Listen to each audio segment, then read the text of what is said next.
Philippi 3:8. Philippi 3:8. എന്റെ കർത്താവായ യേശുക്രിസ്തുവിനെ പറ്റിയുള്ള ജ്ഞാനം കൂടുതൽ വിലയുള്ളതാകയാൽ സർവവും നഷ്ടമായി തന്നെ ഞാൻ പരിഗണിക്കുന്നു. അവനെ പ്രതി ഞാൻ സകലവും നഷ്ടപ്പെടുത്തുകയും ഉച്ഛിഷ്ടം പോലെ കരുതുകയുമാണ്. ക്രിസ്തുവിനെ നേടാൻ വേണ്ടി പല കാര്യങ്ങളും പല മനുഷ്യരും പല രീതിയിൽ നമ്മളോട് പെരുമാറിയതും, അതുപോലെ തന്നെ നമ്മളെ അപമാനിച്ചതും, നമ്മളെ കൊച്ചാക്കിയതും, നമ്മളെ അവോയ്ഡ് ചെയ്തതും, നമ്മളെ പരിഗണിക്കാതിരുന്നതും, ഈ സംഭവങ്ങളെല്ലാം നിങ്ങളുടെ മനസ്സിൽ നിന്ന് കളയണം. അതാണ് ഈ നോൻപ് കാലത്തിൻ്റെ പ്രത്യേകത. എന്തിനു വേണ്ടിയാണ്? ഒന്നിനു വായിച്ചത് ഫിലിപ്പി 3:8. ഫിലിപ്പി 3:8. എന്റെ കർത്താവായ യേശുക്രിസ്തുവിനെ പറ്റിയുള്ള ജ്ഞാനം കൂടുതൽ വിലയുള്ളതാകയാൽ സർവവും നഷ്ടമായി തന്നെ ഞാൻ പരിഗണിക്കുന്നു. അവനെ പ്രതി ഞാൻ സകലവും നഷ്ടപ്പെടുത്തുകയും ഉച്ഛിഷ്ടം പോലെ കരുതുകയുമാണ്. അപ്പൊ ക്രിസ്തുവിനെ നേടാൻ വേണ്ടി ഞാൻ സകലതും വേസ്റ്റായിട്ട് കരുതണം. വിശുദ്ധിയിലേക്ക് വരണമെങ്കിൽ കുറേ വേസ്റ്റ് എടുത്ത് പുറത്ത് കളയണം. നിങ്ങൾ വീട്ടിലും അങ്ങനെയല്ലേ? വീട് വൃത്തിയാക്കണമെങ്കിൽ എന്ത് ചെയ്യണം? ആദ്യം വേസ്റ്റ് മാനേജ് ചെയ്യണം. ഇന്നത്തെ ഏറ്റവും വലിയ പ്രശ്നം എന്താ? വേസ്റ്റ് മാനേജ്മെൻറ്റാണ്. വേസ്റ്റ് അതിൻ്റെ ഉറവിടങ്ങളിൽ തന്നെ നശിപ്പിക്കാൻ പറയും. അല്ലാതെ മറ്റുള്ളവരുടെ വീട്ടിൽ കൊണ്ടിടരുതെന്ന്. വേസ്റ്റ് അതിൻ്റെ ഉറവിടങ്ങളിൽ തന്നെ നശിപ്പിക്കാൻ പറയും. ഇതുപോലെ തന്നെയാണ് റൈറ്റ് ഓഫ് ചെയ്ത് കളയണം പല കാര്യങ്ങൾ. വൈരാഗ്യം, വിദ്വേഷം, അവരങ്ങനെ ചെയ്തു ഇങ്ങനെ ചെയ്തു എന്നൊക്കെ പറഞ്ഞുകൊണ്ട് നമുക്ക് മനസ്സിന് വേദന ഉണ്ടാക്കുന്ന കുറേ നമ്മൾ അവോയ്ഡ് ചെയ്തു, ഒഴിവാക്കി, ഇങ്ങനെയൊക്കെ പറയുന്ന കുറേ സംഭവം, വെറുപ്പ് വൈരാഗ്യങ്ങളൊക്കെ സൂക്ഷിക്കുന്ന സംഭവം ക്രിസ്തുവിനെ നേടാൻ വേണ്ടി ഞാൻ റൈറ്റ് ഓഫ് ചെയ്യുന്നില്ല, കുപ്പയായി കരുതണമെന്ന്. അപ്പം ഇത് ഇവിടുത്തെ അക്രൈസ്തവ സഹോദരങ്ങൾ ഇതിൻ്റെ അകത്ത് കുറേ അധികം ഇരിപ്പുണ്ട്. ഈ ഞായറാഴ്ചകളിൽ അങ്ങനെ വരും, കുറേ അക്രൈസ്തവ സഹോദരങ്ങൾ വരും. അപ്പം നിങ്ങളെപ്പോഴും ശ്രദ്ധിക്കേണ്ടത്, നിങ്ങൾ ഉടമ്പടി ചെയ്ത് ജീവിക്കുമ്പോൾ ചെയ്യാൻ ഉദ്ദേശിക്കുന്നുണ്ടെങ്കിൽ നിങ്ങളതിൻ്റെ ഈ വിശുദ്ധിയുടെ ഭാഗങ്ങളെ കൃത്യമായിട്ട് പാലിക്കണം.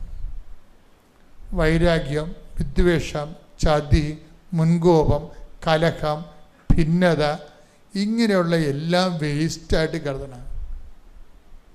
വേസ്റ്റായിട്ട് ഇനി അത് ആ അക്കൗണ്ട് നമ്മളിനി ഓപ്പൺ ചെയ്യരുത്, ക്ലോസ് ചെയ്തേക്കണം. അത് ക്ലോസ് ചെയ്യണം. അങ്ങനെ ക്ലോസ് ചെയ്യുമ്പോൾ എന്തിനാണ് ഉദ്ദേശിക്കണത്? ക്രിസ്തുവിൻ്റെ ചൈതന്യത്തെ ആവഹിക്കുകയാണ്. കാര്യം ഉടമ്പടിയാണ് കത്തണം എന്നുണ്ടെങ്കിൽ അത് ക്രിസ്തു ചൈതന്യത്തിലേ കത്തത്തുള്ളൂ. അപ്പം അതുകൊണ്ട് തന്നെ വളരെ ശ്രദ്ധയോടുകൂടിയാണ് ഈ വിഷയം ചെയ്യണത്. ശ്രുതികട്ടെ ഹല്ലേലൂയ.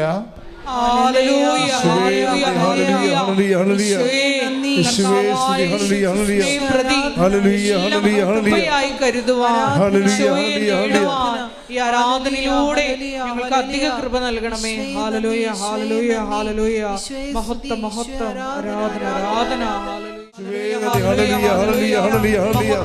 യേശുവേ ആരാധന, ആരാധന, ഹല്ലേലൂയ, ഹല്ലേലൂയ, ഹല്ലേലൂയ.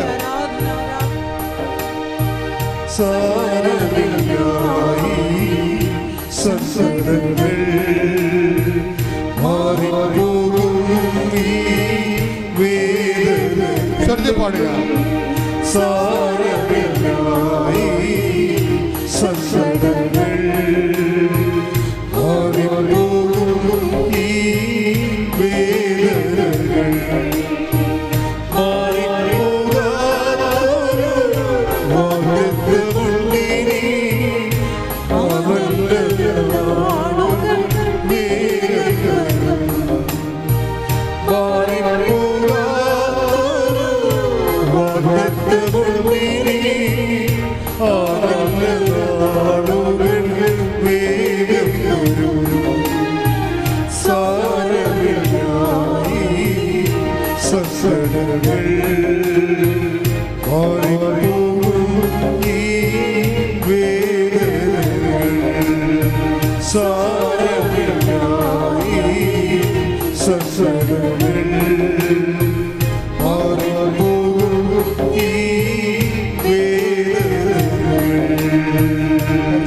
പരമദിവ്യകാരുണ്യത്തിന് നേരവും ആരാധനയും സ്തുതിയും പുകഴ്ചയും ഉണ്ടായിരിക്കട്ടെ. അതായത് എപ്പോഴും നമ്മൾ ശ്രദ്ധിക്കും, നമ്മളെ ബന്ധുക്കള്, സ്വന്തപ്പെട്ടവര്, അതുപോലെ തന്നെ നമ്മൾക്ക് ആശ്വാസവും അവലംബവും തരുന്നവര് നമ്മൾ ഒത്തിരി പേരുണ്ട്. അവരൊക്കെ നമ്മൾ അവഗണിക്കണമെന്നല്ല എൻ്റെ അർത്ഥം. അവർക്ക് ദൈവത്തിൻ്റെ പ്രാധാന്യം കൊടുക്കരുത്. ഉടമ്പടി ഒരു നിലപാടാണ്. കാര്യം നമ്മൾ ദൈവവുമായിട്ട് ഉടമ്പടിയിലുള്ള ആൾക്കാരാണ് നമ്മൾ. അപ്പോൾ ദൈവത്തിൻ്റെ സ്ഥാനം വേറെ ആർക്കും വരരുത്. ഇനി നിങ്ങളുടെ ആങ്ങളെയാണ്, അല്ലെങ്കിൽ അനിയത്തിയാണ്, അല്ലെങ്കിൽ അമ്മയാണ്, അല്ലെങ്കിൽ മകളാണെന്നൊക്കെ പറഞ്ഞ് നിങ്ങൾ പ്രാധാന്യം കൊടുത്താലും നിങ്ങൾക്ക് നല്ലൊരു തട്ടുകേട് വന്നു കഴിഞ്ഞാൽ ഇവർക്കൊന്നും ചെയ്യാൻ പറ്റത്തില്ല. ഇപ്പം ജോബിൻ്റെ അടുത്ത് ആൾക്കാരെ വരാൻ നോക്കിക്കേ. ജോബിൻ്റെ അടുത്ത് 16:2 ജോബ് 16:2 ശ്രുതിക്കട്ടെ. ഹല്ലേലൂയ ഹല്ലേലൂയ ഹല്ലേലൂയ ഹല്ലേലൂയ യേശുവേ നന്ദി. ഹല്ലേലൂയ ഹല്ലേലൂയ ജോബ് 16:2. ജോബ് 16:2. ഇതൊക്കെ മുൻപും ഞാൻ കേട്ടിട്ടുണ്ട്. ആശ്വാസം കൊണ്ട് ജോബിൻ്റെ ശരീരമൊക്കെ ഇങ്ങനെ പറഞ്ഞു കീറി പഴുത്ത്, അപ്പോൾ ഓരോരുത്തരും ആശ്വാസം കൊണ്ട് വരികയാണ്. അപ്പോൾ ജോബ് പറയണ വാക്കാണ് എന്താണ്? ഈ ആശ്വാസത്തിൻ്റെ പരിപാടിയൊക്കെ ഇതൊക്കെ മുമ്പ് ഞാൻ കേട്ടിട്ടുണ്ട്. നിങ്ങൾ നൽകുന്ന ആശ്വാസം ദയനീയമാണ്. ഗതികേടാണെന്ന്. അതായത് നമുക്ക് ചുറ്റും നൽകുന്നവർ നിങ്ങൾ ഇതൊക്കെ മുമ്പ് ഞാൻ കേട്ടിട്ടുണ്ട്. നിങ്ങൾ നൽകുന്ന ആശ്വാസം ഗതികേടാണെന്ന് പച്ചക്കും ബൈബിൾ പറയണതാണ്. ലോകത്തുള്ള എന്ത് ആശ്വാസം എന്ന് പറഞ്ഞാലും അവസാനം ഗതികേടായിരിക്കും. അത് മനഃശാസ്ത്രമായാലും ശരി, കൗൺസിലിംഗ് ആയാലും ശരി, ക്രിസ്തുവിനെ മാറ്റി നിർത്തിക്കൊണ്ട് ആരെല്ലാം ലോകത്തിന് ആശ്വാസം പറഞ്ഞാലും നമുക്ക് ക്രിസ്തുവിൻ്റെ കൂടെ സഹിക്കാൻ തന്നെ എന്ത് ധൈര്യമാണ്. എന്താ കാര്യം? ഇപ്പം നമുക്ക് സഹിക്കേണ്ടി വേണമെന്ന് വിചാരിച്ചോ? അപ്പോൾ നമുക്ക് ആവശ്യമല്ല. എന്താ കാര്യം? നമ്മൾ ക്രൂശിതനായ കർത്താവിൻ്റെ കൂടെയാണ് നമ്മൾ സഹിക്കുന്നത്. അവൻ്റെ കൂടെ സഹിക്കുമ്പോഴേ എൻ്റെ ജീവിക്കണം എങ്ങനെ? കർത്താവിൻ്റെ കൂടെ സഹിച്ചവർ കർത്താവിൻ്റെ കൂടെ നേടും. കൈയടിക്കട്ടെ, ശ്രുതിക്കട്ടെ. ഹല്ലേലൂയ ഹല്ലേലൂയ ഹല്ലേലൂയ ഹല്ലേലൂയ യേശുവേ നന്ദി. ഹല്ലേലൂയ ഹല്ലേലൂയ ഹല്ലേലൂയ സ്തുതി യേശുവേ ആരാധന.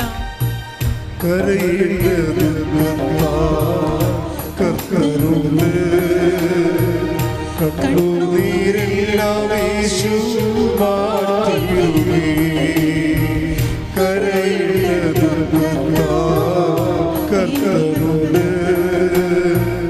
കണ്ണുനീരെല്ലാം യേശു മാറ്റിയിടുവേ. സങ്കടങ്ങളെല്ലാം പരിഹാരം ചെയ്യും. പ്രാർത്ഥന കേൾക്കുന്ന യേശു. സങ്കടങ്ങളെല്ലാം പരിഹാരം ചെയ്യും. പ്രാർത്ഥന കേൾക്കുന്ന യേശു. എൻ്റെ പേര് നീതു. ഞാനിപ്പോൾ വരുന്നത് കോട്ടയത്തു നിന്നാണ്. 4.5 വർഷമായിട്ട് ഞാൻ UK ഫാമിലിയായിട്ട് അവിടെ സ്ഥിരതാമസമാണ്. ഇത് എൻ്റെ 2ാമത്തെ ഉടമ്പടി സാക്ഷ്യമാണ്. 2019 ജൂലൈ 3 തുടങ്ങി ഞാൻ ഉടമ്പടിയിലാണ്. എൻ്റെ ഇതിന് മുമ്പത്തെ ഉടമ്പടി സാക്ഷ്യത്തിൽ എനിക്ക് UK പോകാൻ മാതാവ് വഴി ഈശോ അനുഗ്രഹിച്ച സാക്ഷ്യം ഞാനിവിടെ അൾത്താരയിൽ കയറി പറഞ്ഞിട്ടുള്ളതാണ്. വീണ്ടും എനിക്ക് 2ാമത്തെ ഇവിടെ വന്ന് ഇങ്ങനെ സാക്ഷ്യം പറയുവാൻ ഇതൊട്ടും പ്രതീക്ഷിച്ചിരുന്ന ഒരു അവസരമല്ല. പക്ഷേ എനിക്ക് ഇങ്ങനെ ഒരു അവസരം തന്നതിന് ദൈവമാതാവിനും തിരുക്കുമാരനും 1000 നന്ദി പറയുന്നു.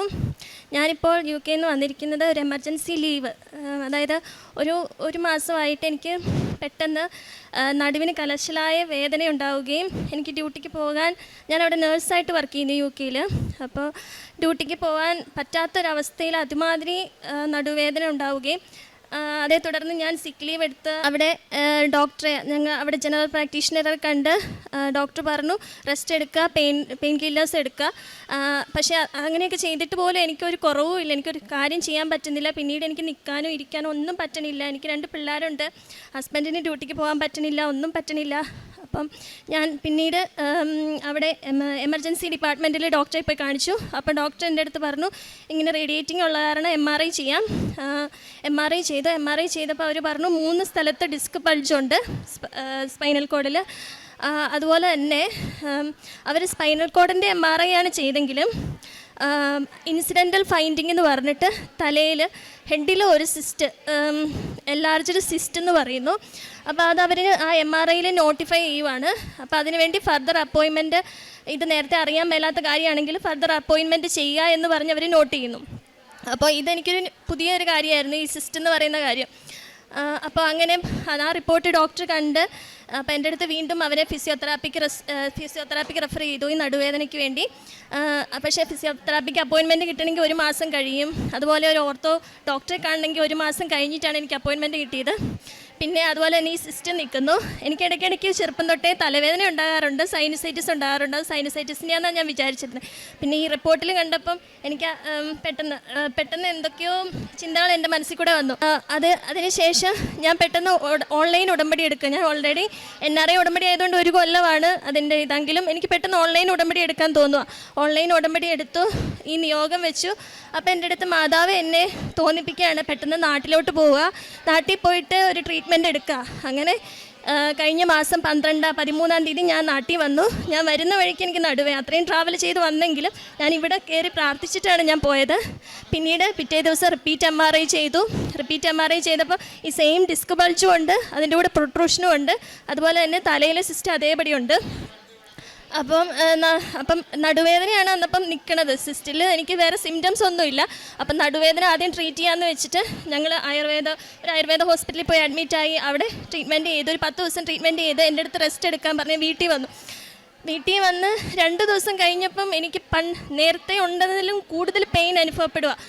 അപ്പം ഞാൻ വിചാരിച്ചു എൻ്റെ ഈശോയെ ഇത് എന്തോ ട്രീറ്റ്മെൻറ്റ് എടുത്തിട്ടൊന്നും ഒരു പ്രയോജനമില്ല മാതാവ്, ഞാൻ നിൻ്റെ തീരുമാനപ്രകാരമല്ലേ ഞാനിങ്ങനെ വന്നേ, അങ്ങനെ അതിനല്ലേ ട്രീറ്റ്മെൻറ്റ് ചെയ്തേ, എന്നിട്ട് എന്തിനാ എനിക്കിങ്ങനെ വേദന തരുന്നതെന്ന് ഞാനിങ്ങനെ ഈശോയോട് പ്രാർത്ഥിക്കുമായിരുന്നു. അപ്പോൾ ദൈവം എൻ്റെ അടുത്ത് ഈശോ എൻ്റെ അടുത്ത് തോന്നിപ്പിക്കുവാണ്, മരുന്നോ ലേവന ഔഷധമോ അല്ല, കർത്താവേ അങ്ങയുടെ വചനമാണ് എന്നെ സുഖപ്പെടുത്തുന്നത്, അത് പറഞ്ഞ് പ്രാർത്ഥിക്കാൻ. അപ്പോൾ അന്ന് രാത്രിയിൽ മുഴുവൻ ഞാനിതിങ്ങനെ പ്രാർത്ഥിച്ച് പിറ്റേന്ന് ഞാൻ ഡെയിലി ബ്രെഡിന് കാണാൻ വേണ്ടി 5:30 ആയപ്പോൾ എഴുന്നേറ്റു. ഞാൻ ഡെയിലി ബ്രെഡും കഴിഞ്ഞു, ഒരു കൊന്തയും ചൊല്ലി ഞാൻ കടന്നു. അപ്പോൾ ആ കലശലായ വേദന വന്ന നൈറ്റിൽ ഞാനിങ്ങനെ ആഗ്രഹിച്ചു, ഈശോ ഇവിടെ വന്നിട്ട് ഈ ട്രീറ്റ്മെൻ്റ് ഒന്നും എനിക്കൊരു പ്രയോജനമില്ല, എനിക്ക് അച്ഛൻ്റെ ഒരു കയ്പ് ശുശ്രൂഷ വഴി എനിക്ക് സൗഖ്യം കിട്ടും. പക്ഷേ എനിക്ക് അന്നേരപ്പം ട്രാവൽ ചെയ്ത് ഇവിടെ വരുന്നതെന്ന് പറഞ്ഞാൽ അത് പോസിബിളായിട്ടുള്ള കാര്യമല്ല. എന്നെ ആരും സമ്മതിക്കത്തില്ല, എന്നെ ഇവിടെ അത്രയും ദൂരം ഇവിടെ വന്ന് ട്രാവൽ ചെയ്യാനൊന്നും ആരും സമ്മതിക്കില്ല. പക്ഷെ ഞാനിങ്ങനെ ആഗ്രഹിച്ചു. പിന്നെ ഞാൻ ഈ വചനം പറഞ്ഞ് പ്രാർത്ഥിച്ചു. അങ്ങനെ ഡെയിലി ബ്രെഡ് കണ്ട് ഞാൻ ഉറങ്ങുമായിരുന്നു. ഉറങ്ങിയപ്പം എനിക്ക് ജോസഫ് അച്ഛനെ ഇങ്ങനെ സ്വപ്നത്തിൽ കാണുവാണ്. അച്ഛൻ എനിക്കറിയാവുന്ന ഒരു ഇടവക പള്ളിയിൽ ഇങ്ങനെ ധ്യാനിപ്പിക്കുക. അപ്പോൾ ധ്യാനിപ്പിച്ച് ഞാൻ ആ ധ്യാനം കൂടിക്കൊണ്ടിരിക്കുക. അത് കഴിഞ്ഞ് കുർബാന സ്വീകരണമായപ്പോൾ അച്ഛൻ്റെ ലൈനിലല്ല ഞാൻ നിൽക്കുന്നത്. പക്ഷേ ഏറ്റവും അവസാനം വന്നപ്പം ഞാൻ അച്ഛൻ്റെ ലൈനിൽ വന്നു. അപ്പം ഞാനിങ്ങനെ ആഗ്രഹിച്ചു, ഈശോയെ ഞാൻ അച്ഛൻ്റെ അടുത്ത് പോയാൽ അച്ഛൻ കൈ പിടിച്ചിരിക്കുന്ന ആ കയ്യിലൊന്ന് തൊട്ട് അന്നേരപ്പം എനിക്ക് ഒരാശ്വാസം ലഭിക്കും. അപ്പം ഞാൻ അങ്ങനെ ചെയ്തു. അച്ഛൻ്റെ അടുത്ത് കുർബാന സ്വീകരിക്കാൻ വന്നപ്പോൾ അച്ഛൻ്റെ കയ്യിലൊന്ന് തൊട്ടു. അതേ തുടർന്ന് അച്ഛൻ എനിക്ക് കുർബാനയും തന്നു. കുർബാന തന്ന് കഴിഞ്ഞ് അത് റിയലായിട്ട് എനിക്ക് അനുഭവിക്കാൻ പറ്റുക. ആ കുർബാന എനിക്ക് തന്ന പുറകെ എനിക്ക് ശരീരം മുഴുവൻ അങ്ങൊരു അനുഭവം ഉണ്ടാവുകയാണ്. എന്നിട്ട് അത്രയും ഉണ്ടായിരുന്നുള്ളൂ. പിന്നെ ഞാൻ എഴുന്നേറ്റ് കഴിഞ്ഞപ്പം ഞാൻ വേറെ എന്തൊക്കെയോ സ്വപ്നം, അപ്പം ഞാൻ പെട്ടെന്ന് ഓർക്കുവാണ്, ഈശോ എനിക്ക് ഇങ്ങനെ ഒരു അനുഭവം ഉണ്ടായല്ലോ. അപ്പോൾ അന്ന് തുടങ്ങി എനിക്ക് നടുവേദനയ്ക്ക് നല്ല മാറ്റം തുടങ്ങി. പിന്നീട് എൻ്റെ അടുത്ത് ഇങ്ങനെ തോന്നിക്കുകയാണ്, ഈ സിസ്റ്റിൻ്റെ കാര്യം അവിടെ ചെന്നാൽ ബാക്കി കാര്യങ്ങളൊന്നും നടക്കത്തില്ല, അപ്പോൾ അതും കൂടി ഒന്ന് ക്ലിയർ ചെയ്തിട്ട് പോവാം ഒരു ENT ഡോക്ടറെ, കാരണം അത് സൈനസിൻ്റെ സ്ഥലത്താണ് അസിസ്റ്റ് കാണിച്ചേക്കുന്നത്, എന്നാൽ ഒരു ENT ഡോക്ടറെ കാണിച്ചേക്കാം എന്നും പറഞ്ഞുകൊണ്ട് ENT ഡോക്ടറെ ഞാൻ പോയില്ല, അമ്മ കൊണ്ടുപോയി ഈ MRI റിപ്പോർട്ട് കാണിച്ചു. അപ്പോൾ ഡോക്ടർ പറഞ്ഞു MRIയിൽ നമുക്ക് ഇതല്ല, നമുക്ക് CT കോൺട്രാസ്റ്റ് വെച്ച് ചെയ്യണം, അങ്ങനെ CT കോൺട്രാസ്റ്റ് ചെയ്തിട്ട് വരാൻ പറഞ്ഞു. അങ്ങനെ ഞാൻ CT കോൺട്രാസ്റ്റ് ചെയ്തു. ഈ ENT ഡോക്ടറെ കൊണ്ട് കാണിച്ചു. ആ ഡോക്ടറുടെ പേര് വിനോദ് എന്നാണ്. അപ്പോൾ ഡോക്ടറിൻ്റെ അടുത്ത് പറഞ്ഞു, ആ റിപ്പോർട്ടിനകത്ത് ഞാൻ നോക്കിയിട്ടും അതിനകത്ത് സിസ്റ്റ് എന്ന് പറഞ്ഞ സാധനമില്ല, ബട്ട് ഒരു സൈനസൈറ്റിസിന് ഇൻഫ്ലമേഷൻ അങ്ങനത്തെ ഫൈൻഡിങ്സേ ഉള്ളൂ. അപ്പോൾ ഡോക്ടറെ കാണിച്ചു പറഞ്ഞു. ഡോക്ടറും പറഞ്ഞു ഇതിനകത്ത് സിസ്റ്റ് എന്ന് പറഞ്ഞൊരു സംഭവമില്ല, പക്ഷേ സൈനസൈറ്റിസ് അതിന് മരുന്ന് തരാം, അത് കഴിച്ചാൽ മതി, അത് പൊയ്ക്കോളൂ എന്ന് പറഞ്ഞു. അപ്പം ഞാനിത് മനസ്സിലാക്കുന്നില്ല. പിന്നെ ഞാനിങ്ങനെ എനിക്ക് ഈ സമയത്ത് റെസ്റ്റ് എടുക്കുന്ന സമയത്ത് എനിക്ക് മാതാവിന് ഞാൻ എപ്പോഴും കേട്ടുകൊണ്ടിരുന്നത് മാതാവ് ഇവിടുത്തെ സാക്ഷ്യങ്ങളും ഇവിടുത്തെ ഉടമ്പടി ധ്യാനങ്ങളും ഒക്കെയാണ്. അപ്പം കൂടുതലായിട്ട് സാക്ഷ്യങ്ങൾ കേൾക്കുമായിരുന്നു. അപ്പം എൻ്റെ അടുത്ത് മാതാവ് തോന്നിക്കുകയാണ്, നീ പോകുന്നതിന് മുമ്പ് സാക്ഷ്യം പറഞ്ഞിട്ടേ പോകാവുള്ളൂ. അപ്പോൾ ഇവിടെ ഒരു സാക്ഷ്യം, അതായത് ഒരാളുടെ ചെവിയുടെ കാഴ്ചയ്ക്ക് 20% ഉണ്ടായിരുന്നുള്ളൂ കേൾവി. പിന്നെ ഡോക്ടർ വിനോദിനെ ആക്സിഡൻ്റലി അവർ ചെന്ന് കണ്ടപ്പോൾ ആ ഡോക്ടർ അവരുടെ കാഴ്ചയ്ക്ക് പൂർണ്ണമായിട്ടുള്ള ഒരു കുഴപ്പവും ഇല്ലെന്ന് പറഞ്ഞ ഒരു സാക്ഷ്യം ഞാൻ കേട്ടു. അപ്പം ഞാനും ഇങ്ങനെ വിചാരിച്ചു, ദൈവമേ, ഞാനും വിനീത് എന്ന് പറഞ്ഞ ഡോക്ടറാണല്ലേ കണ്ടേ, ആ ഡോക്ടർ തന്നെയാണല്ലോ എൻ്റെ അടുത്ത് സിസ്റ്റ് ഇല്ലെന്ന് പറഞ്ഞേ. അപ്പം ഞാനിങ്ങനെ ജോസഫ് അച്ഛനെ ആ കുർബാന സ്വീകരണം കഴിഞ്ഞപ്പോഴാണ് എനിക്ക് ഈ അനുഭവങ്ങളും ഈ സ്കാനിങ്ങും എല്ലാം കഴിഞ്ഞു. അപ്പം ഞാനിങ്ങനെ വിചാരിക്കണം, ഈശോയെ, എനിക്ക് ആ സംഭവം കഴിഞ്ഞ് പിന്നെ മാതാവ് എൻ്റെ സിസ്റ്റർ എടുത്ത് കളഞ്ഞു. അപ്പം അതും സാക്ഷ്യത്തിൽ പറയണമെന്ന് എന്നെ മാതാവ് ഇങ്ങനെ ഓരോ കാര്യങ്ങളും ഇങ്ങനെ ഓർപ്പിച്ചുകൊണ്ടിരിക്കുക. അപ്പം അത്ഭുതകരമായി അങ്ങനെ എൻ്റെ തലയിൽ ആ സിസ്റ്റ് മാതാവ് വഴി ഈശോ മാറ്റി തന്നു. അതുപോലെ തന്നെ എൻ്റെ നടുവിലെ വേദന എനിക്ക് ഒത്തിരിയും കുറവുണ്ട്, ഒരു 90% കുറവുണ്ട്. എനിക്ക് പൂർണ്ണമായ വിശ്വാസമുണ്ട് എനിക്ക് ഇനി പഴയ പോലെ ജോലി ചെയ്യാനും എൻ്റെ ഡ്യൂട്ടിയും ചെയ്യാനും എൻ്റെ പിള്ളേരെ നോക്കാനും ഒക്കെ സാധിക്കുമെന്ന് ഞാൻ വിശ്വസിക്കുന്നു. ഞാൻ തിങ്കളാഴ്ച തിരിച്ച് UK പോവുകയാണ്. ഇതാണ് എൻ്റെ ഒന്നാമത്തെ സാക്ഷ്യം. രണ്ടാമത്തെ സാക്ഷ്യം, ഞങ്ങൾക്ക് UK ഒരു ഭവനം നൽകി അനുഗ്രഹിച്ചതിനാണ്. 2023 മുതൽ ഞങ്ങൾ അന്വേഷിക്കുന്നതാണ്. അപ്പോൾ ആദ്യം അതിനുള്ള അച്ഛൻ പറയുന്ന പോലെ not by merit but by grace. But ആദ്യത്തെ തവണ നോക്കിക്കൊണ്ടിരുന്നപ്പോൾ ഞങ്ങൾക്ക് മെറിറ്റ് എല്ലാം ഉണ്ടായിരുന്നു. ലോൺ സാങ്ഷനാണ്, വെക്കാനുള്ള ഡിപ്പോസിറ്റ് ഉണ്ട്. അന്നപ്പോൾ ഞാൻ വിചാരിച്ചു, ഈശോയെ, മാതാവ് ഇതുവഴി നടത്തും, അതിനുവേണ്ടി പ്രത്യേകിച്ച് പ്രാർത്ഥിക്കേണ്ട കാര്യമൊന്നും ഇല്ല. അങ്ങനെ ഒരു വീടിന് കണ്ടു, ഇഷ്ടപ്പെട്ടു, അതിൻ്റെ പ്രോസസ്സിങ് തുടങ്ങി. അതിൻ്റെ കീ ഡിസംബർ 14 2023 കിട്ടുമെന്നൊക്കെ പറഞ്ഞു. ബട്ട് അവസാന ആഴ്ചയായപ്പോൾ അത് പറയുവാണ്, ഒരു പേപ്പർ സബ്മിറ്റ് ചെയ്യാത്തത് കൊണ്ട് നിങ്ങൾക്ക് ഇത് മുന്നോട്ട് പോകാൻ പറ്റത്തില്ല, ഇത് ഡ്രോപ്പ് ചെയ്യുന്നതായിരിക്കും നല്ലതെന്നൊരു ഞങ്ങളുടെ സോളിസിറ്റർ ഞങ്ങളോട് പറയുകയാണ്. അങ്ങനെ ഞങ്ങളത് ഡ്രോപ്പ് ചെയ്യേണ്ടി വന്നു. സോളിസിറ്റർക്ക് കൊടുത്ത പൈസയൊക്കെ നഷ്ടമായി. ഞങ്ങൾ ഒത്തിരി ആഗ്രഹിച്ചിരുന്നതായിരുന്നു, പക്ഷേ അതങ്ങനെ ഡ്രോപ്പ് ചെയ്യേണ്ടി വന്നു. പക്ഷേ എന്നാലും വിചാരിച്ചു, മാതാവ് ഇതിലും നല്ലത് ഞങ്ങൾക്ക് തരും. അങ്ങനെ വീണ്ടും അതിനുവേണ്ടി വീണ്ടും അന്വേഷിച്ച് തുടങ്ങി. ഞാൻ ഉടമ്പടിയിൽ അതിൻ്റെ ഇടയ്ക്ക് നാട്ടിൽ വന്നു, ഉടമ്പടി പുതുക്കി, ഉടമ്പടിയിൽ ഈ കാര്യം വെച്ചു. നാട്ടിൽ വരുന്നതിന് മുമ്പ് ഒരു വീട് ഞങ്ങൾ കണ്ടിട്ടുണ്ടായിരുന്നു. അപ്പോൾ ആ വീടിൻ്റെ ഫോട്ടോ ഞാനിവിടെ കൊണ്ടുവന്നിട്ട് അവിടെ ഘടികാരം നെഞ്ചിൽ ചാർത്തിയ മാതാവുണ്ട്, ആ മാതാവിൻ്റെ അവിടെ പോയി മുത്തിച്ച് ഞാൻ പ്രാർത്ഥിച്ചു, ഈശോ, ഈ വീട് ഞങ്ങൾക്കുള്ളതാണ്, ഞങ്ങൾക്ക് തരണേ എന്ന് പറഞ്ഞ് പ്രാർത്ഥിച്ചു. അതിൻ്റെ ഫലമായിട്ട് ഞങ്ങൾ ലീവ് കഴിഞ്ഞ് ചെന്നു. അതിൻ്റെ പ്രോസസ്സിംഗ് ഒക്കെ പെട്ടെന്ന് കംപ്ലീറ്റ് ആയി. അവസാനം ഇതുപോലെ വീണ്ടും ഒരു തടസ്സം ഉണ്ടാവുകയാണ്, ഒരു പേപ്പർ സബ്മിറ്റ് ചെയ്യുന്നില്ല അതിൻ്റെ ഓണർ. അപ്പോൾ ഞാനിങ്ങനെ അന്ന് ഞങ്ങളുടെ മോർഗേജിൻ്റെ വാലിഡിറ്റിയും തീരാറായി. അപ്പോൾ ഞാനിങ്ങനെ വിശുദ്ധ കുർബാന, അവിടെ ഇംഗ്ലീഷ് കുർബാന 12 മണിക്കുണ്ട്. അപ്പം ഞാൻ ആ കുർബാനയിൽ പോയി പങ്കെടുക്കുക. അപ്പോൾ അന്ന് അച്ഛനവിടെ വായിച്ച സുവിശേഷം എന്ന് പറയുന്നത് വിശുദ്ധ ലൂക്കായുടെ സുവിശേഷം, ആ ഒരു വാക്യം മാത്രം എൻ്റെ മനസ്സിൽ പെട്ടെന്ന് തട്ടി. വിശുദ്ധ ലൂക്കായുടെ സുവിശേഷം 19 അധ്യായം 9 വാക്യം, ഇന്ന് ഈ ഭവനത്തിന് രക്ഷ കൈവന്നിരിക്കുന്നു. അപ്പോൾ ഞാനന്ന് വിശ്വസിക്കുവാണ്, ഈശോയെ, ഇന്ന് എൻ്റെ കാര്യത്തിന് തീരുമാനം ഉണ്ടാകും, എന്താണെങ്കിലും ഒരു തീരുമാനമുണ്ട്. അന്ന് വീട്ടിൽ ചെന്നു. അന്ന് ഞങ്ങൾക്ക് മെയിൽ വരുവാണ്, അടുത്ത ദിവസം തന്നെ നിങ്ങൾക്ക് കീ കിട്ടും. അങ്ങനെ ഡിസംബർ 14 പ്രത്യക്ഷീകരണത്തിൻ്റെ 10ാം വാർഷികമൊക്കെ നടന്ന ആ സമയത്ത്, എനിക്ക് ഭയങ്കര ഒരു ആഗ്രഹമായിരുന്നു, ഡിസംബർ 7 അല്ലേ 14, ആ സമയത്ത് 14 ഞങ്ങളുടെ ഹൗസ് വാമിംഗ് ആയിരുന്നു 2024. അങ്ങനെ മാതാവ് വഴി ഈശോ ഞങ്ങൾക്ക് ഒരു നല്ല ഭവനം നൽകി അനുഗ്രഹിച്ചു. അതുപോലെ തന്നെ ആ ഭവനം ഞങ്ങൾക്കൊരു പള്ളിയുടെ അടുത്താണ് കിട്ടിയത്. ആ പള്ളിയുടെ പേര് മാതാവിൻ്റെ നാമത്തിലുള്ളൊരു പള്ളി, സെൻറ്റ് മേരീസ് RC ചർച്ച്, അതിന് വോക്കബിൾ ഡിസ്റ്റൻസേ ഉണ്ടായിരുന്നുള്ളൂ. അങ്ങനെ ഒരു പള്ളിയുടെ അടുത്താണ് ആ ഭവനം കിട്ടിയിരിക്കുന്നത്. അതുപോലെ ആ ഭവനം കിട്ടിയിരിക്കുമ്പോൾ അതിന് മാതാവ് അത്രയും ലേറ്റ് ആക്കിയതിനുള്ള ഒരു കാരണം അന്നപ്പം ഞാൻ ചിന്തിച്ചെടുക്കുമായിരുന്നു. കാരണം ആദ്യത്തെ വീട് എടുത്തിരുന്നെങ്കിൽ അന്നത്തെ ഇൻട്രസ്റ്റ് റേറ്റ് എന്ന് പറയുന്നത് 6.5 ഒക്കെ ആയിരുന്നു. പക്ഷേ അത് പിന്നീട് കുറഞ്ഞു വന്ന് ഞങ്ങൾ ഈ വെയിറ്റിംഗ് ടൈമിൽ കുറഞ്ഞ് അവസാനം ഞങ്ങളുടെ പ്രോസസ്സിങ് ആയപ്പോൾ 4.5 ആയി. അതുപോലെ അങ്ങനെ മാതാവ് ഞങ്ങൾ ഒരുക്കുമായിരുന്നു, ഞങ്ങളുടെ ഡിപ്പോസിറ്റ് കൂട്ടി. അപ്പം ഈ കിട്ടിയിരിക്കുന്ന വീട്ടിൽ കുറച്ച് പണിയൊക്കെ ചെയ്യാനുണ്ടായിരുന്നു. അപ്പോൾ ആരുടെ അടുത്തൊന്നും കടമൊന്നും വാങ്ങാതെ ആ പണിയെല്ലാം ചെയ്ത് ഈ കുറഞ്ഞ ഇൻട്രസ്റ്റ് റേറ്റിൽ ഞങ്ങൾക്ക് ആ വീട് സ്വന്തമാക്കാൻ സാധിച്ചു. പിന്നീട് നമ്മൾ UK ചെന്ന് കഴിഞ്ഞപ്പോൾ നമ്മൾ സെക്കൻഡ് ഹാൻഡായിട്ടാണ് ഒരു വാഹനം വാങ്ങിക്കുന്നത്. കുറച്ച് നാളത്തേക്കാണ് വാങ്ങുന്നത്. അപ്പോൾ വീടൊക്കെ വാങ്ങിക്കഴിഞ്ഞപ്പോൾ ഞങ്ങളിങ്ങനെ ആഗ്രഹിച്ചു, ഉടമ്പടിയിൽ പ്രാർത്ഥിച്ചൊന്നുമില്ല, ഇങ്ങനെ ആഗ്രഹിച്ചു ഈശോയെ ഒരു വാഹനം കൂടെ, കാരണം ഈ പഴയ വാഹനമാകുമ്പോൾ അതിനനുസരിച്ച് നമ്മൾ അതിൻ്റെ ഇൻഷുറൻസും കാര്യങ്ങളും ഒക്കെ അടയ്ക്കണം. അപ്പോൾ ആ വാഹനം കൊടുത്തൊരു പുതിയ വാഹനമാണെന്ന് ആഗ്രഹിച്ചതേ ഉള്ളൂ. അപ്പം ഞാൻ എൻ്റെ നാത്തൂൻ, ആൾ UK ആളിവിടെ വന്നപ്പം ആളുടെ അടുത്ത് ഞാൻ ചുമ്മാ പറഞ്ഞു, മാതാവിൻ്റെ ഒരു കീച്ചെയിൻ വാങ്ങിച്ചിട്ട് വരണം, ഞാൻ ഇങ്ങനെ ഒരു സാക്ഷ്യം കേട്ടായിരുന്നു. അപ്പോൾ കീച്ചെയിൻ വാങ്ങിച്ചിട്ട് വരണം. ആൾ കീച്ചെയിൻ വാങ്ങിച്ച് എനിക്ക് കൊണ്ട് തന്നു. പിന്നീട് എന്താ നടന്നതെന്ന് അറിയത്തില്ല. ഞങ്ങൾക്ക് പെട്ടെന്ന് ഒരു തോട്ടുണ്ട്, ഞങ്ങൾക്ക് NHSന്ന് ഇങ്ങനെ ലീസ് ഹോൾഡിൽ വാഹനം എടുക്കാം, അങ്ങനെ ഒരു വാഹനം ഞങ്ങൾക്ക് കിട്ടി. അതിൽ മാതാവ് തന്നെ തന്ന് ആ വാഹനത്തിൻ്റെ കളറ് തനി ഗ്രേ കളറാണ്. മാതാവിൻ്റെ മാധ്യസ്ഥം വഴിയാണ് ഞങ്ങൾക്ക് ആ വാഹനവും ലഭിച്ചത്. പിന്നീട് പ്രേക്ഷിത പ്രവർത്തനം എന്ന് പറഞ്ഞാൽ ഞാൻ നാത്തൂൻ ഇവിടെ വരുമ്പോഴും അല്ലെങ്കിൽ അമ്മയോടും പറയും, ഇവിടെ വന്നിട്ട് പത്രം വാങ്ങിച്ച് ആരുടെ കയ്യിലെങ്കിലും കൊടുത്തു വിടുക, അല്ലെങ്കിൽ ആരെങ്കിലും അറിയാവുന്നവർ വരുമ്പോൾ കൊടുത്തു വിടാൻ പറയും. അപ്പോൾ ആദ്യമൊക്കെ മലയാള പത്രം കൊടുത്തുകൊണ്ടിരുന്നത്. അപ്പം ഞങ്ങൾ പഴയ വീട്ടിൽ താമസിച്ചുകൊണ്ടിരുന്നപ്പോൾ അവിടെ മലയാളം കുർബാന നടക്കുന്ന പള്ളിയുണ്ട്, അപ്പോൾ അവിടെയാണ് കൊണ്ട് കൊടുത്തുകൊണ്ടിരുന്നത്. പിന്നീട് പുതിയ വീട്ടിലേക്ക് മാറിയപ്പോൾ അവിടെ ഇംഗ്ലീഷ് കുർബാന നടക്കുന്ന പള്ളിയാണ്. അപ്പോൾ ഈ ഇംഗ്ലീഷ് പത്രം വാങ്ങിച്ചു കഴിഞ്ഞ് എനിക്ക് ഭയങ്കര മടിയായി. ഈശോയെ ഈ ഇംഗ്ലീഷുകാരെന്ത് പറയും, ഞാൻ എങ്ങനെ പറഞ്ഞ് കൺവിൻസ് ചെയ്യുക അവരെ. അപ്പോൾ ഞാൻ 2-3 പ്രാവശ്യം ഞാൻ കൊണ്ടുപോയെങ്കിലും കുർബാനയ്ക്ക് കൊണ്ടുപോയെങ്കിലും എനിക്ക് കൊടുക്കാൻ പറ്റിയില്ല, എനിക്ക് അതിനുള്ള ധൈര്യം വന്നില്ല.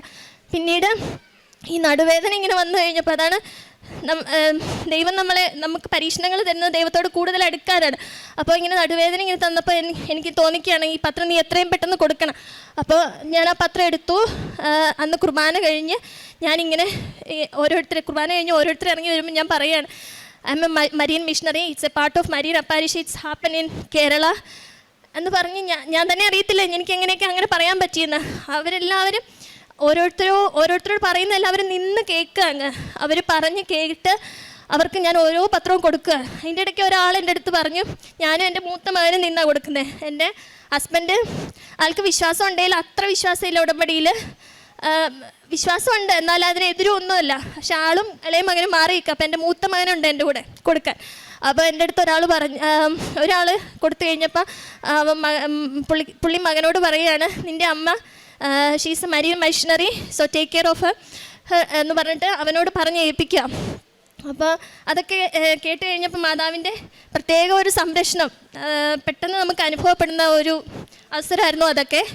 കാരുണ്യപ്രവർത്തികൾ അമ്മ വീട്ടിൽ വിളിക്കുമ്പോൾ അമ്മ പറയും, ഇനിയാൾ ആശുപത്രിയിലാണ്, ഇനിയാൾ വെന്റിലേറ്ററിലാണ്, അപ്പോൾ അവർക്ക് അങ്ങനെ സഹായം കൊടുക്കും. അതല്ലാതെ അമ്മയുടെ അടുത്ത് ഞാൻ ഇങ്ങനെ പൈസ കൊടുത്തിട്ട് അമ്മയോട് പറയും, മെഡിക്കൽ കോളേജ് ഞങ്ങളുടെ വീടിനടുത്താണ്, അപ്പോൾ ഹോസ്പിറ്റലിൽ പോയി വാർഡിൽ പോയിട്ട് അർഹതയുള്ളവർക്ക് ഈ പൈസ കൊടുക്കണം എന്ന് പറഞ്ഞ് അമ്മേനെ അങ്ങനെ ഏൽപ്പിക്കുമായിരുന്നു. പിന്നെ ഞങ്ങളുടെ പ്രാർത്ഥനാ ജീവിതത്തിൽ, ആത്മീയ ജീവിതത്തിൽ എൻ്റെ പിള്ളേർ ദിവസേന ഞങ്ങൾ ഒരു ദിവസം പോലും കുടുംബ പ്രാർത്ഥന മുടക്കിയിട്ടില്ല. ഇപ്പം എവിടെയെങ്കിലും യാത്രയിൽ പോകുകയാണെങ്കിലും ഞങ്ങൾ വണ്ടിയിലിരുന്ന് കൊന്ത എത്തിക്കാതെ കിടക്കത്തില്ല അന്നത്തെ ദിവസം. അപ്പോൾ മക്കളുണ്ടെങ്കിൽ ഞാനും മക്കളും മാത്രമേ ഉള്ളൂ. ഹസ്ബൻഡ് ഡ്യൂട്ടിക്ക് പോയിരിക്കുന്നതാണെങ്കിൽ അവർ ഉഴപ്പ്. അതുകൊണ്ട് ഞാനിവിടെ ചെയ്യുന്ന പണ്ട് തുടങ്ങി ഇവിടെ ചെറിക്കോ പ്രാർത്ഥന തുടങ്ങിയ അവസരം തൊട്ടേ ഞാൻ കുഞ്ഞു കൊച്ചിൻ്റെയിൽ ഈശോയുടെ ക്രൂശരൂപം കൊടുക്കും, മകൻ്റെയിൽ കൃപാസന മാതാവിൻ്റെ ഫോട്ടോ കൊടുക്കും, രൂപം കൊടുക്കും. ഞാൻ തിരിയും പിടിച്ച് ഞങ്ങൾ വീട് മുഴുവൻ ചെറിക്കോ പ്രാർത്ഥന ചൊല്ലിയാണ്, ആ രീതിയിലാണ് ഞങ്ങൾ കുർബാന ചൊല്ലിക്കൊണ്ടിരുന്നത്. കുർബാനയല്ല, കൊന്ത എത്തിച്ചുകൊണ്ടിരിക്കുന്നത്. എല്ലാ മുറിയിലും പോകും. അപ്പോൾ ആ പോകുന്ന അവസരത്തിൽ നടക്കുന്ന സമയത്ത് നമ്മൾ ഇവിടെ മാതാവിനെ എഴുന്നള്ളിച്ചുകൊണ്ട് വരുന്ന പാട്ടില്ലേ, മരിയ തായെ, ആ പാട്ട് പാടി. അപ്പോൾ എൻ്റെ മൂത്ത മോൻ എപ്പോഴും പറയും, അമ്മേ ഈ പാട്ട് ഭയങ്കര ഇമോഷണലാണ്, എനിക്ക് ഭയങ്കര ഇമോഷണലായിട്ട് ഈ പാട്ട് തോന്നുന്നു. അപ്പോൾ അങ്ങനെയൊക്കെയാണ് ഞങ്ങളുടെ ആത്മീയ ജീവിതത്തിൽ വന്ന മാറ്റങ്ങൾ. അമ്മ മാതാവിന് ഇത്രയേറെ അനുഗ്രഹങ്ങൾ. എനിക്ക് ഉടമ്പടിയിൽ നിന്ന് പുറത്തു പോകണമെന്നേ തോന്നുന്നില്ല. നാട്ടിലെ ഇവിടെ ലീവിന് വന്നാൽ എത്ര ദിവസം ഇവിടെ വരാൻ പറ്റുമോ അത്രയും ദിവസം വരാൻ ഞാനിവിടെ ആഗ്രഹിക്കും. അപ്പോൾ എൻ്റെ അച്ഛൻ പറയും, എടി പ്രാർത്ഥനയൊക്കെ ആവശ്യമാണ്, പക്ഷേ അന്ധമായ പ്രാർത്ഥനയൊന്നും. അപ്പോൾ ഞാൻ അച്ചാച്ചനോട് പറയും, എൻ്റെ വീട്ടിൽ വരുന്നതിലും എനിക്കിഷ്ടമാണ് കൃപാസനത്തിൽ. ഇപ്പം 3 ആഴ്ചയാണ് ലീവിന് വരുന്നെങ്കിലും ആഴ്ചയിൽ ഒരു ദിവസമെങ്കിലും ഞാനിവിടെ വന്നിരിക്കും, ഒരു കൊന്ത ചെല്ലും, പ്രാർത്ഥിക്കും. അപ്പോൾ എൻ്റെ ജീവിതത്തിൽ ഇനി മുന്നോട്ട് ഈ ഉടമ്പടി ഇല്ലാതെ എനിക്കിനി മുന്നോട്ടില്ല എന്ന് ഞാൻ പൂർണ്ണമായിട്ട് വിശ്വസിക്കുന്ന ഈ ഉടമ്പടി തന്നെ നിലനിൽക്കുന്നതാണ്. ഇത്രയേറെ അനുഗ്രഹങ്ങൾ തന്ന അമ്മ മാതാവിന് ഈശോയ്ക്ക് 1000 നന്ദി. ഈശോയെ നന്ദി, ഈശോയെ സ്തുതി.